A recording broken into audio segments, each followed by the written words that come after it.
Gracias, Señor, por permitirnos estar nuevamente en tu santo templo. Gracias, Padre, por todo lo que hemos recibido de ti. Podemos ver que cada mañana, Señor, tus misericordias son nuevas. Tu gracia se renueva. Y podemos ver un nuevo amanecer, Señor, con bendición tras bendición.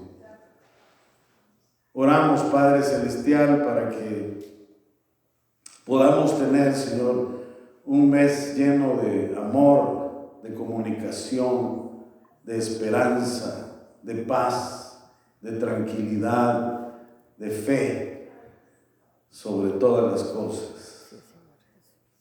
Y que podamos, Señor, compartir con otros lo mucho o lo poco que tengamos. Porque Navidad es un tiempo para eso, para compartir, para dar, para poder ofrecer. Señor, ayúdanos a ser benevolentes los unos con los otros, a ser benignos, buenos como tú eres bueno, Señor. Ayúdanos, Señor, a ver la necesidad de los demás. Es una buena época, Señor, para poder hacer, pues, esas gracias, Padre. Bendito Dios, queremos también interceder por aquellos que están enfermos. Oramos, Señor, para que tú hagas una obra en cada uno de ellos, Padre. Te pedimos, bendito Dios, por Carla Carrasco.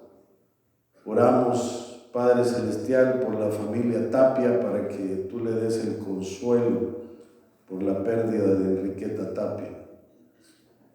También te pedimos por el pastor Mauricio Martínez. Oramos por la familia Rivas, por Nubia Carson, por Eduardo y Karina Trigueros. Te pedimos también por Rosa García, que es la mamá de nuestra hermana Leti Tapia, por recuperación, Señor, de esa caída. Oramos por un cambio de actitud también en ella. Te pedimos por Esther Gui, Señor, por sanidad de cáncer, Padre. Toma el control, Señor, de su vida. Oramos por Mayra Rauda, Señor, para que ese embarazo llegue a término. Te pedimos por Josefina Muñoz, para que, Señor, tú puedas quitar toda ansiedad y todo temor. Oramos por Briana Muñoz, para que pueda seguir las indicaciones de su mamá. Oramos para que ella sea obediente, Señor. Te pedimos por Eduardo, que es sobrino de nuestra hermana Gladys, por recuperación del accidente que tuvo esta semana, Señor. Ponemos en tus manos a Eduardo, Padre. Te pedimos por Ofelia, Señor, para que tú puedas sanar su oído y que no tenga que ser operada. Tú puedes hacer eso, Señor. Para ti no hay nada imposible, Padre, y nosotros lo creemos.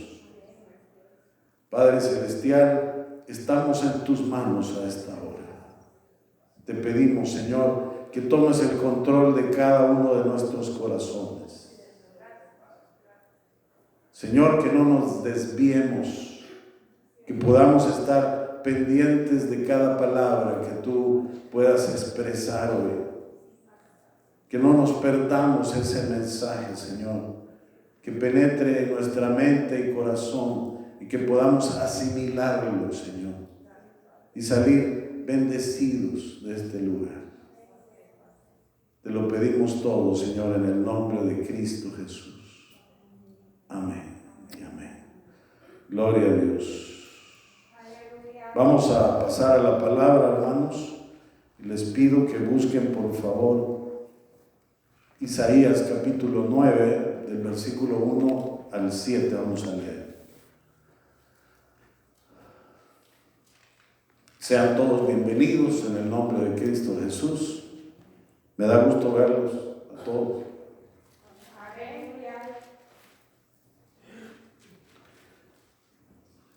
Cambiamos lentes para poder ver bien. Bueno, saben que voy a buscar esto en la escritura porque yo lo tengo en otra versión y no quiero que se me vayan a confundir. Isaías 9, versículos del 1 al 7. Estamos. Dice así: mas no habrá siempre oscuridad para la que está ahora en angustia, tal como la aflicción que le vino en el tiempo que livianamente tocaron la primera vez a la tierra de Zabulón y a la tierra de Neftalí. Pues al fin llenará de gloria el camino del mar de aquel lado del Jordán, en Galilea de los gentiles. El pueblo que andaba en tinieblas vio gran luz. Los que moraban en tierra de sombra de muerte, luz resplandeció sobre ellos. Multiplicaste la gente y aumentaste la alegría. Se alegrarán delante de ti como se alegran en la siega, como se gozan cuando reparten despojos. Porque tú quebraste su pesado yugo y la vara de su hombro y el cetro de su opresor, como el día de Madián. Porque todo calzado que lleva el guerrero en el tumulto de la batalla y todo manto revolcado en sangre serán quemados pasto de fuego. Porque un niño nos es nacido, hijo nos es dado, y el principado sobre su hombro, y se llamará su nombre admirable, consejero, Dios fuerte, Padre eterno, príncipe de paz. Lo dilatado de su imperio y la paz no tendrán límite sobre el trono de David y sobre su reino, disponiéndolo y confirmándolo en juicio y en justicia desde ahora y para siempre. El celo de Jehová de los ejércitos hará esto. Amén. Oremos. Padre bendito, te pido por esta palabra para que tú hables a cada corazón. Y una vez más te pido que no sea yo hablando, sino tú a través de mis labios. En el nombre de Cristo Jesús. Amén. Pueden tomar asiento, hermanos. Gloria al Señor. Bueno. El profeta Isaías es uno de los profetas mayores, así se les llama en la Escritura, junto con Daniel y con Jeremías. Y se les llama así porque ellos escribieron gran parte de la profecía bíblica del Antiguo Testamento. Y ahora pues Isaías está dando una profecía del anuncio de un reinado. Y esto fue escrito 800 años antes que llegara el Mesías prometido. Ya esperaba el profeta Isaías a ese Mesías que iba a cambiar la historia completa de la humanidad, hermanos. Él lo presenta en el capítulo 7 como el niño más poderoso que todas las batallas de los hombres. Pero en este capítulo lo presenta como el que tiene los 4 nombres reales. No son solo una realidad, sino que están relacionados con el linaje del Señor Jesús. Él viene de un rey, que es nuestro Dios Todopoderoso. Y dice que es admirable porque su nombre y su persona provocan asombro. Usted lee los evangelios y se va a dar cuenta cómo hay mucha gente que habla de esa manera y dice: wow, ¿de dónde sale tanta sabiduría? ¿Con qué autoridad habla este hombre? ¿Por qué? Porque la autoridad se la dio Dios. Entonces eso provoca asombro. Aún hoy en día provoca asombro las palabras del Señor. También Él es consejero en su oficio como administrador último de la verdad de Dios y es fuente de toda sabiduría. Por eso, mire, el mejor consejo que usted puede recibir es el de Cristo a través de la Escritura. Además, dice la Escritura que Él es Padre eterno. Él hizo la eternidad y la vida eterna. Su principado dice que será de paz. El Señor no da la paz como el mundo la da. La paz de Cristo es diferente, hermanos. Y Él en suma es Dios fuerte.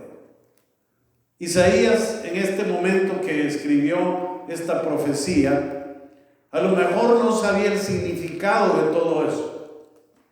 Estaba ahí como cualquier astrónomo, ¿verdad?, que está viendo las estrellas y sabe lo que sabe acerca del planeta que está investigando, aunque pues a lo mejor nunca había enfocado el telescopio sobre él. Esta profecía va más allá del nacimiento de Jesús en Belén, y esto es lo admirable de esta profecía.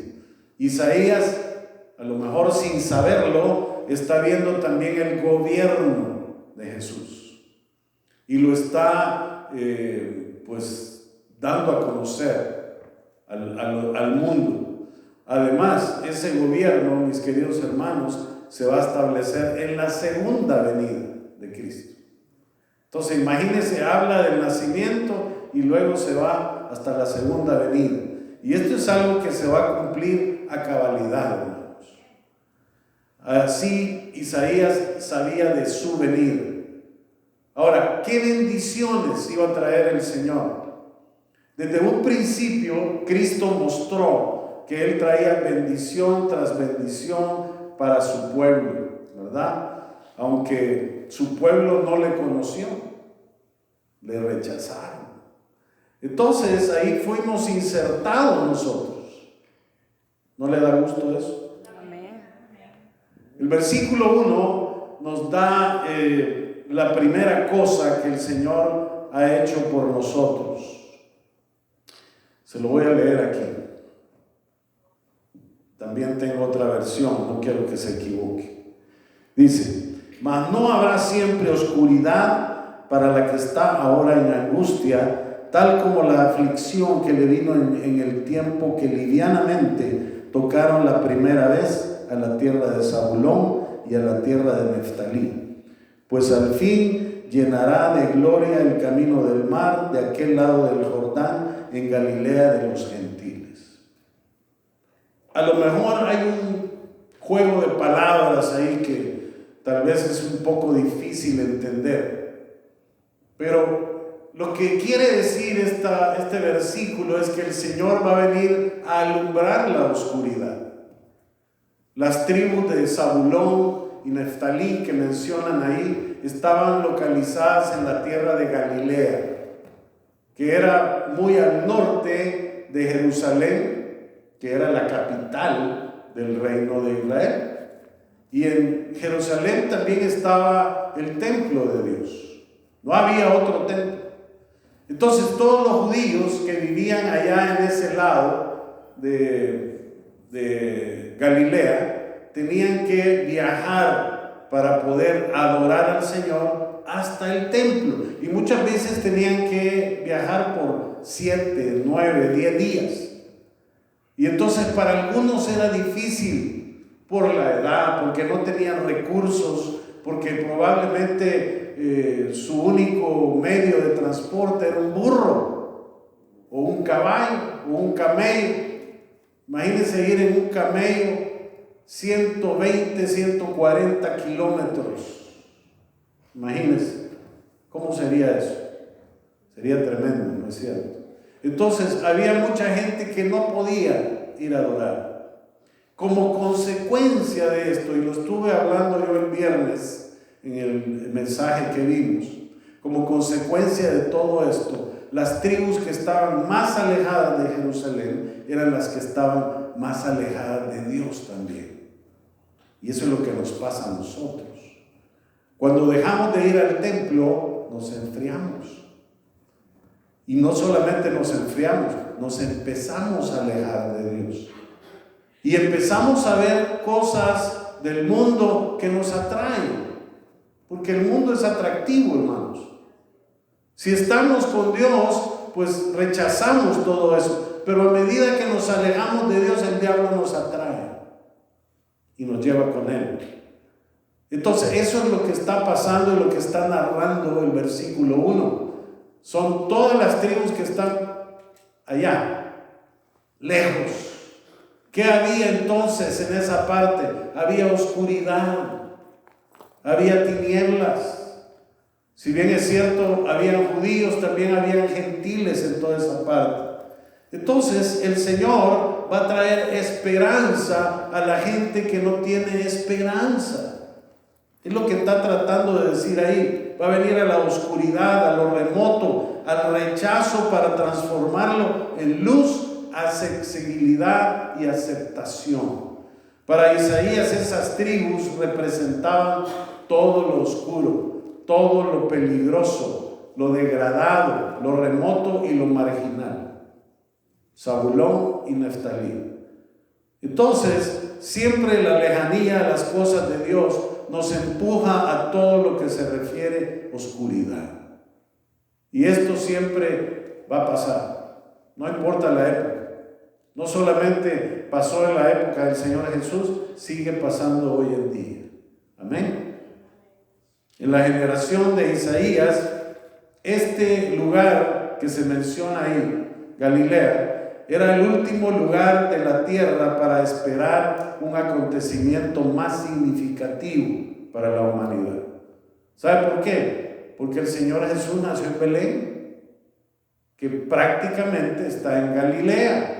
Por eso José y María tuvieron que trasladarse hasta allá y caminaron 120 kilómetros. ¿Se da cuenta? ¿Y qué lo tuvieron que hacer? En un burro. Y la pobrecita María iba embarazada cuando pasó eso. Imagínense ir, no eran carreteras pavimentadas, puro polvo, piedras y de todo, ¿verdad? Y ahí transitaban camellos, burros, caballos, carros, de todo. Y yo lo he explicado antes, ¿verdad? No había servicio sanitario por ningún lado. Los animales hacían su necesidad ahí en el camino, iban caminando y iban dejando ahí su huella, ¿verdad? Así era. Por consiguiente, la gente pues se llenaba de todo eso, de polvo, de excremento de los animales, y era un viaje tremendo, de 7, de 9, de 10 días, ¿verdad? Aparte de eso, tenían que llevar su comida, porque no encontraban un McDonald's por ahí, no encontraban un Burger King o una Pizza Hut, nada, tenían que llevar su comida desde que salían. Entonces, imagínense todo lo que tenía que pasar la gente para ir hasta allá. Pero el Señor dispuso que la luz naciera dentro de la oscuridad. ¿Qué le parece? De hecho, también Jesús creció en Nazaret. Y Nazaret, ahí estaba la tribu de Zabulón. Este niño príncipe trajo esperanza al lugar más sin esperanza, tanto en anticipación como en cumplimiento. ¿Qué podría ser más sin esperanza que una madre que prácticamente estaba pensando, me va a tocar ir a mí sola, porque este José como que ya se arrepintió, ¿verdad? Cuando se dio cuenta que estoy embarazada? Ahora eso el Señor lo arregló, ¿verdad?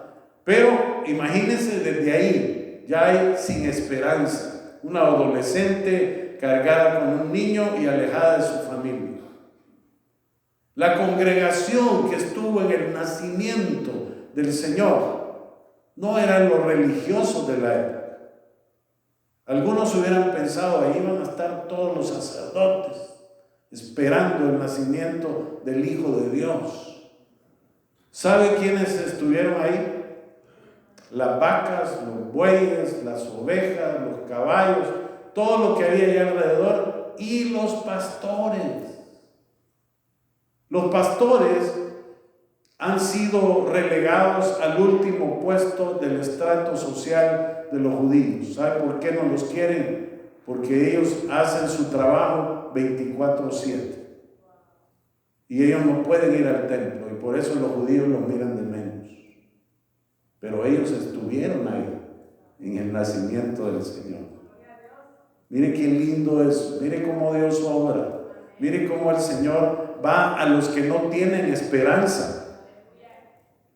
La totalidad del mensaje navideño en anticipación y en hechos habla de la capacidad absoluta de Dios para dar esperanza a los que no tienen esperanza. Y eso no solamente fue en ese momento, lo es hoy en día.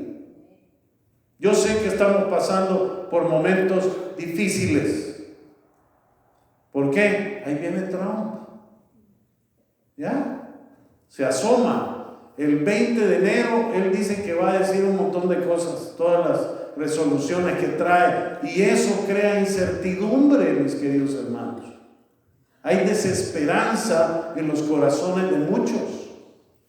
Algunos están preocupados porque dicen, este Trump me va a echar. Hay otros que están pensando, mira, viejo, mejor vamos. ¿Sí o no? Entonces, mire, no se preocupe. ¿Sabe por qué? Porque usted y yo somos hijos de un rey. Y precisamente Él nos viene a dar esperanza cuando estamos perdiendo esa esperanza. Mire, no la pierda, porque el Señor es su protector. Amén. Así que no se sienta desesperanzado. ¿Usted cree en el hecho mismo de la Navidad si considera que en su situación actual no hay esperanza? Sí la hay. Hoy más que nunca el mundo vive así, en incertidumbre, sin esperanza, solo esperando lo que venga peor cada vez. Pero nosotros no tenemos que pensar de esa manera. ¿Por qué? Porque somos del linaje del Señor. Amén. Póngase eso en su corazón, aunque no tenga papeles. Y usted diga, el Señor me va a proteger. ¿Sabe qué otro beneficio trajo el Señor? Él traería paz a los ansiosos de corazón. Isaías 9:5 habla acerca de las guerras. Lo voy a leer nuevamente aquí. Y dice así: porque todo calzado que lleva el guerrero en el tumulto de la batalla y todo manto revolcado en sangre serán quemados pasto de fuego. El anuncio de su nacimiento va acompañado de la promesa universal aquí en Isaías y también en Lucas 1:79. Mire, dice: para dar luz a los que viven en tinieblas, en la más terrible oscuridad, para guiar nuestros pasos por la senda de paz. Paz es algo muy importante, lo veíamos el domingo anterior. ¿Por qué es importante? Porque cada ser humano necesita la paz de Dios. Amén.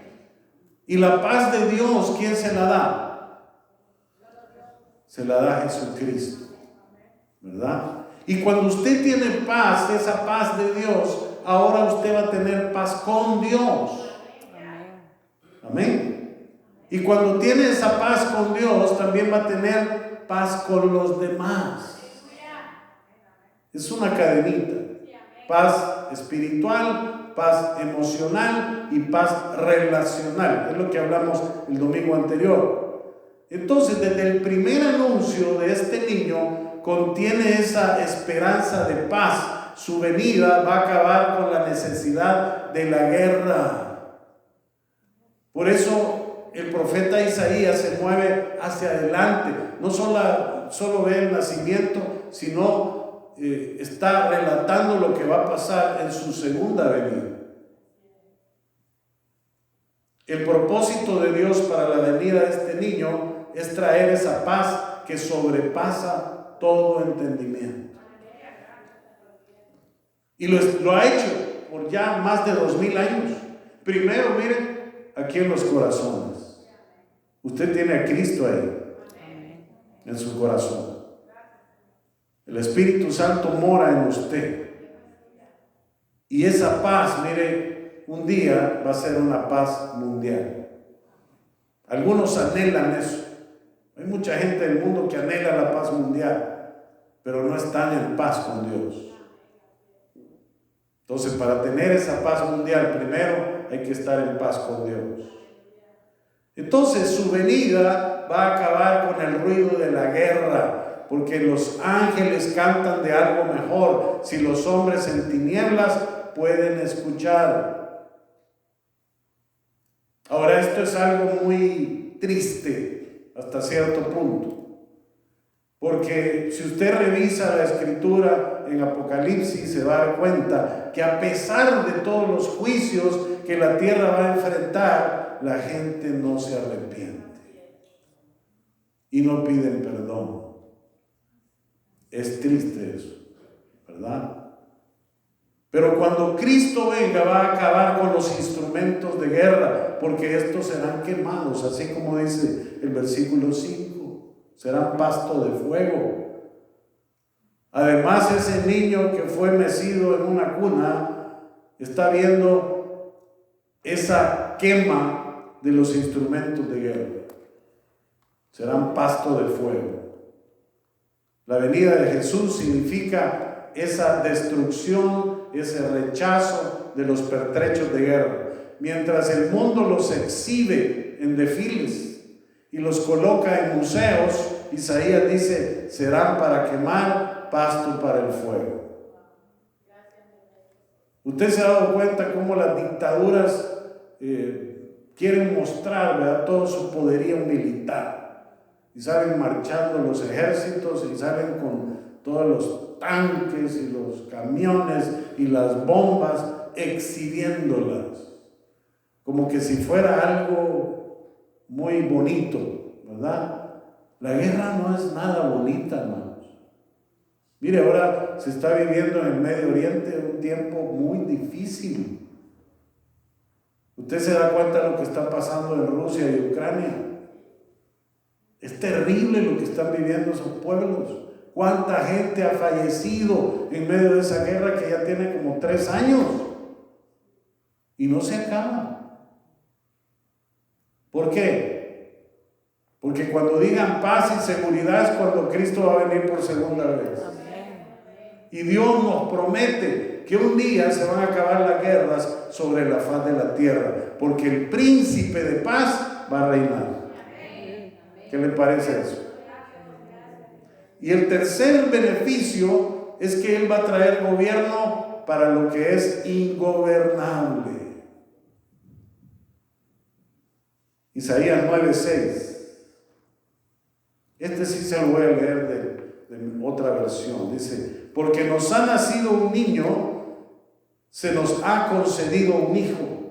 La soberanía reposará sobre sus hombros y se le darán estos nombres: Consejero, Admirable, Dios fuerte, Padre eterno, Príncipe de paz. Donde quiera que encontremos a este que viene, Él va a ser el gobernante, el regidor, el rey último, y su gobierno va a ser un gobierno personal. ¿Por qué? Porque ya no van a haber ni Trumps, ni ministros, ni reyes sobre la faz de la tierra, solamente Él. Por eso es un gobierno personal. Y los gobiernos de hoy en día son gobiernos remotos. Dios va a traer un gobierno eterno, hermanos. El mensaje de la Navidad también es que podemos tener una relación con ese Rey del universo, el administrador de todas las cosas. Su gobierno dice que va a ser perceptible, el dominio estará sobre sus hombros. En su primera venida, Él fue el gobernador que servía y su gobierno no era visible, excepto para los suyos.